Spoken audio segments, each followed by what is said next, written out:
amigos, bienvenidos a su programa. Hoy conversamos con Aixa López e Ivette Lugo. Hola Aixa, ¿cómo está? Hoy nos acompaña Gerson Rebanales, Buenos un días, internacionalista, Ivette. para ayudarnos en esta conversación que siempre sostenemos. Necesitamos a veces esa ayuda especializada y contamos en el día de hoy con Gerson. Aixa, antes de tratar nuestra conversación con Gerson en el día de hoy, quería, decirte que fui a la marcha el día sábado. Estuve ahí de verdad sumamente contenta por el ánimo que vimos en ese día sábado, el ánimo que tenía la gente, el comportamiento, las expresiones de las diferentes personas que intervinieron ese día para darnos un mensaje a todos los venezolanos. De verdad que la de Caracas y también en todo el resto del país nos fortalece para seguir luchando, que es el ánimo que buscamos. Hubo esa manifestación de todas las personas, ese rechazo a la sentencia en contra de Leopoldo López, pero también se hablaron temas importantes como es el caso, los puntos fundamentales que se van a tratar durante todo este camino que tenemos que recorrer hasta llegar al 6 de diciembre. Bueno, sí, lo importante, bienvenido, Gerson, a tu programa e invitado permanente. Lo importante es cuando estábamos hablando de ese punto de la marcha, que no solamente es ir, sino que esa manifestación se convierte en realidad en votos el 6 de diciembre. No solamente es concurrir a las marchas, asistir, sino que eso se cristalice en los votos que se requiere para tener una Asamblea Nacional mayoritaria. Bueno, Gerson, sabes que aquí hemos conversado mucho la parte internacional y como yo viene a decir, a veces no estamos muy fogueadas en el tema y no hay cositas que no entendemos porque empezamos primero el gobierno nacional con el problema de Guyana, con la zona limítrofe del Esequibo y ahora de Guyana saltamos aquí a lo que es el problema de la frontera, que si el bachaqueo, que si los colombianos son responsables de la crisis económica que hay en Venezuela, por el dólar, por la contrabando de extracción de gasolina, que se llevan toda nuestra comida hacia la frontera. Entonces, quisiera que nos explicara un poquito, vamos a empezar con el Golfo. ¿Qué pasó? Venezuela se dio cuenta que no le iba a salir tan fácil y entonces cambia de escenario ahora para Colombia. ¿Y cómo queda el tema de Guyana, esa reclamación? Bueno, buenos días a la audiencia, buenos días a ustedes, muchas gracias por la invitación. Vamos a hacer un collage sobre todo lo que es la política exterior, pero permítanme también hacer un comentario sobre la concentración del sábado y la vinculo también al tema internacional. Yo creo que el gobierno tiene que darse cuenta que esa llama de la democracia no la puede acabar. Ahí está más el caso de Cuba. Estamos viendo el recibimiento que tiene el Papa después de 60 años. Sí, señor. De 60 años. Y el castrismo no pudo acabar con la fe cristiana, ni con el espíritu de democracia. Y hemos visto los días de estos últimos 3 días, hoy es el último día de la visita, el fervor del pueblo por esa fe, por la democracia, por la libertad. Bueno, nuestra marcha evidentemente fue una marcha de espíritu, de creencia en esos valores. No se pueden comparar con las anteriores concentraciones, pero es la muestra de que mientras exista esa gente que estamos dispuestos a ir a concentrarnos, a reclamar por la libertad de Leopoldo, por la libertad del libre proceso, a Antonio Ledesma, tenemos un futuro muy grande.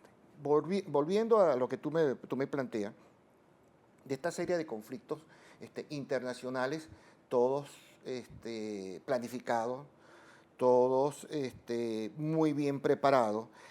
Mira, tienen un triste final, y lo del triste final es que es un libreto escrito que fue el de las Malvinas en la Argentina. Sí, sí. La creación, la explotación del sentimiento nacionalista, y lo vemos también en la Alemania nazi, cuando Hitler también explota el sentimiento alemán después de la Primera Guerra Mundial, vimos en lo que terminó. Pero en el caso de las Malvinas, lo tiene ahí en las manos lo que ha sido esto. Primero fue el decreto Obama, recordemos, el decreto Obama, que es netamente una intervención en los asuntos internos de los Estados Unidos. porque así como el gobierno americano dice, mire, yo me reservo el ingreso de personas que son indiciados por el tema de la corrupción o cualquiera de esos tipos, bueno, es lo mismo que el gobierno hoy en día dice, mire, yo no quiero a los colombianos aquí en mi territorio que no tienen documentación. Derecho de soberanía. Un derecho soberano, entonces se metió con Obama. Después Obama casó la pelea con el gobierno español, porque soberanamente el señor Rajoy recibió a la señora Tintori, no en la sede del gobierno en Moncloa, lo recibió en su despacho, en sus oficinas privadas. Hay que recordar que en la campaña de Chávez, la banca española financió la campaña del Banco de Venezuela y el BBV. Es un escándalo grandísimo. ¿Eh? Se les olvidó, les dio amnesia. Después de los españoles pasamos con Guyana. Señores, lo de Guyana, el decreto 1787 era atentar contra la paz regional. Porque ese decreto que primero se vio que fue inconsulto internamente dentro de los mecanismos que formulan política exterior en el Estado venezolano, agredió por un lado a Colombia, que Colombia con todo muy bien reclamó. Pero además de eso no era únicamente contra Guyana, sino de que la prolongación de las líneas de ese decreto afectaban también a Surinam. Pero el hecho no es Guyana. El hecho es que se metieron ni con el Caribe, el CORICON, se metieron con la Mancomunidad Británica. Y Mancomunidad Británica significa meterse con los países del Atlántico, del Caribe, del Asia-Pacífico, del Índico, porque por allá queda la India. La India forma parte del Commonwealth. O sea, que han manejado mal la parte internacional. Alborotaron totalmente ese avispero o hormiguero que podemos decir. Con la gravedad de que todos esos países forman parte de los no alineados. Entonces, dentro de las Naciones Unidas, en un momento de votación en la Asamblea General, la llevamos perdida. Entonces, ese manejo... O sea, manejaron mal la situación. Totalmente. Han manejado tan mal que el tema de la reunión de ayer en Quito, hay diferentes lenguajes, en relaciones internacionales hay diferentes lenguajes para entender lo que se ha dicho. ¿Cómo no? Vimos un comunicado inocuo, 7 puntos, todos vimos, un comunicado, 7 puntos. Le regreso a los embajadores. Bueno, para eso no tienen que reunirse. Perder 5 horas prácticamente. Bueno, no vamos a decir que perdidas, sino...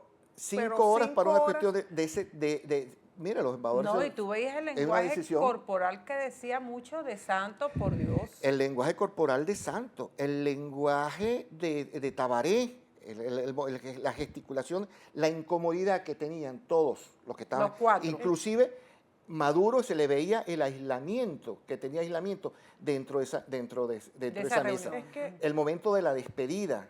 Uno ve que hubo una situación realmente incómoda, un mal sabor. Y es que tú lo ves desde el punto de vista de las expectativas que teníamos todos, tanto los colombianos como los venezolanos.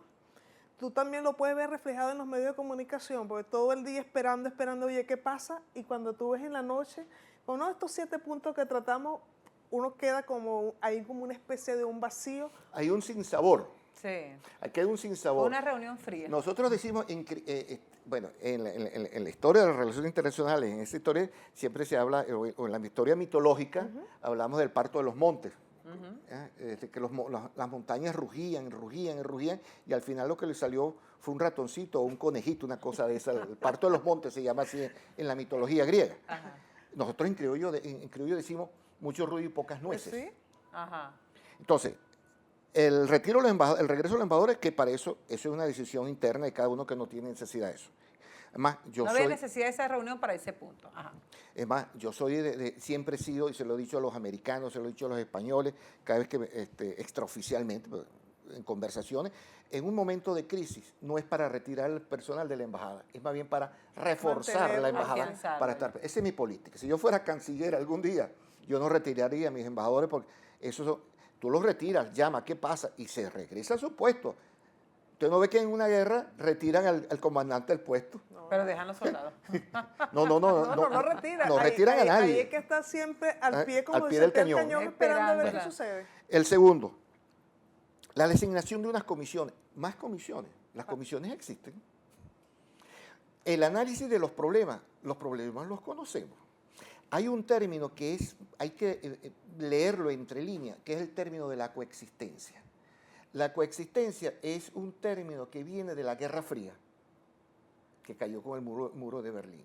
Entonces, vamos a coexistir dos países que decimos en ese lenguaje retórico que somos países hermanos, bolivarianos, y es que estamos coexistiendo. La coexistencia es como decir un matrimonio mal avenido, coexisten en la misma casa, comparten todo, se mastican y no se tragan. Y que yo creo que lo que esperaba la gente, el punto crucial era lo de las fronteras en sí.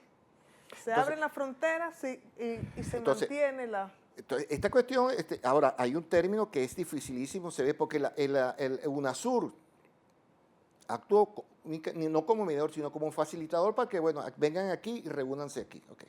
Se reunieron ahí, se abre progresivamente. ¿Qué significa eso? Que vamos a mantener el estado de excepción Eso hasta es lo las que elecciones. te decía, que Gerson, tu experiencia, ¿qué tú le pudieras decir a esos amigos, compatriotas, a esos colombianos y a esos venezolanos que viven en frontera? ¿Qué se puede esperar en estos días? ¿Qué tú crees, cuál sería la solución para ese grave problema en la frontera? Mira, al colombiano que hay que pensar que vive ahí y que es un doble cedulado, porque este mismo gobierno fue el que ceduló a los colombianos, a una gran mayoría, señores que tienen la oportunidad de votar por la democracia. Eso es lo máximo que puede decir esta persona. La otra, que defienden sus derechos. Hay organismos, mira, está el ACNUR, está la Cruz Roja, dos organismos, están las ONG que le defienden sus derechos, las vejaciones que han tenido. Tú puedes expulsar a una persona, pero era el mismo sistema nazista que hubo en la época de los judíos, el derrumbamiento de las casas. Lo que hacen los judíos en Palestina, en Gaza. En Gaza los judíos, los israelíes, derriban la casa de los palestinos. Bueno, eso mismo fue lo que hizo la Guardia Nacional en ciertos sectores. Creo que la invasión se llama derrumbar y destruir la propiedad privada. Pero el defensor del pueblo niega todo eso. El defensor del pueblo dice que no se le ha violado su derecho a ningún ciudadano colombiano, que no se le ha vejado, no se le ha maltratado. Aixa, lo que pasa es que hay una globalización. También los medios de comunicación están en todas partes y eso es una realidad que no puede esconderse. A veces cuando tú ves a nuestros funcionarios públicos hablando y diciendo cosas, pareciera que los venezolanos y todas las personas no estamos viendo la realidad de lo que está sucediendo en el país y a nivel mundial. Entonces, eso es una gran falla que tienen nuestros funcionarios, de creer que nosotros somos tontos y que no conocemos las realidades y no estamos pendientes de lo que está sucediendo. Ayer, eso de hacernos esperar tanto tiempo para oír lo mismo y no encontrar unas soluciones de inmediato, porque ¿qué es lo que espera el pueblo del Táchira y todos los pueblos y todos los demás pueblos fronterizos? Es de que de inmediato comience a fluir lo que es el comercio, que es lo que le conviene a los dos países también. Entonces, eso ayer no quedó claro qué iba a suceder, conversaciones y conversaciones. Es que fíjate, el origen de todo esto fue el atentado contra estos dos oficiales. Y de ahí eso se desató en una bola de nieve que llegó hasta ahora y sigue rodando, porque esto no se... Y entonces de ahí tuvo, vamos a decir, daños colaterales, que fue toda esa racia que se viene cumpliendo en toda esa frontera. Entonces dice, bueno, no hay desabastecimiento ya en esta zona. Bueno, y el desabastecimiento que sufro yo en Alto Prado es producto también de esta gente del contrabando de extracción. Mira, el que conozco, yo pasé 3 años en Bogotá, tuve 17 veces encargado de negocios, que es cuando el embajador se retira, se queda uno. Recogí 7 soldados nuestros muertos por la guerrilla. Tenía que viajar de Bogotá a la frontera porque ahora hay otro elemento. Ahora son los paramilitares. ¿Y los paramilitares de dónde son origen? Se origen como una forma de la incapacidad del Estado de controlar a la guerrilla. Es una forma de cuando el Estado no puede controlar a la guerrilla, nacen los paramilitares aquí y en cualquier parte. Entonces, esa guerrilla era la que actuaba en aquel momento. Ahora desapareció la guerrilla y son los paramilitares. Me pregunto yo, este gobierno conoce exactamente de que el comercio ilegal, el contrabando, ha sido parte de la historia. Claro que sí. Mira, Gerson, pero también se comenta de que probablemente el gobierno cierre las demás fronteras con Brasil. ¿Qué sabes tú de eso? ¿Qué has escuchado? No, sobre que esto eso. tiene como un segundo trasfondo. Bueno, mira, es que lo que la frontera, la gran frontera viva es la nuestra con los colombianos. Con Colombia, sí. Pero hacia Brasil la frontera que hay es a través de la selva y bueno, la parte de los mineros, que valdría la pena también que existiera verdaderamente un control sobre eso. Sobre Guyana es imposible. Hay un pueblo que se llama Bochinche, que es la única forma, porque aquí mucha gente habla de Guyana, pero tú le preguntas a personas, mire, ¿por dónde se le llega a Guyana que no sea por mar y por aire? Y no saben cuál es la vía de Bochinche, que es el pueblo por donde se puede entrar. La otra forma es la vía fluvial, aérea o marítima. Yo lo veo muy difícil que nosotros de alguna forma se pueda producir ese mismo efecto en el resto de las fronteras por cuestiones naturales. Ahora, lo que sí queda en evidencia a través de los 5 puntos, los 7 puntos de ese comunicado, que esto fue una crisis forjada y artificial únicamente con unos fines electorales si no se restabilizan todas las garantías constitucionales en este proceso de estabilización. Sí, eso es lamentable y eso lo vamos a seguir repitiendo a cada momento, que lo que se busca con esto es distraer a los venezolanos de lo que es el preparativo al proceso de elecciones que se avecinan para el próximo 6 de diciembre. Nosotros decíamos que es una cortina de humo primero con Guyana, como no le funcionó, se fueron hacia los lados de Colombia. Sí, acuérdate que este gobierno mantiene esa política. Una vez alguien dice que de política exterior de los carritos chocones, ya lo han escuchado en varias oportunidades. Yo voy a una categoría superior y es la de Nazca, que es donde los carros de grandes cilindrajes van chocando y se destruyen. Bueno, nosotros eso es lo que tenemos en esa política exterior y malintencionada, porque yendo al tema de Guyana, las acusaciones que se hace contra el gobierno de Granger, hay que tener en cuenta que todas esas concesiones que se dieron a partir del año 2002 se dieron durante los anteriores gobiernos que eran afines al presidente Chávez y al presidente Maduro. El señor Granger no ha dado concesiones en estos momentos como las ha dado. Y si a las que se las dieron originalmente, los que son socios de la ExxonMobil y demás, son los chinos y los vietnamitas. O sea, él está ejecutando lo que recibió. Exactamente. Está ejecutando todo lo que... Yo creo, sinceramente, en el tema de Guyana, que ha sido muy mal manejado. Y no es que haya sido mal manejado por este gobierno. El acuerdo, el protocolo de Puerto España fue mortal para nuestras reclamaciones. Fue mortal totalmente para nuestra y la salida tiene que ser una salida negociada e inteligente que salve nuestra salida por la vía del Atlántico.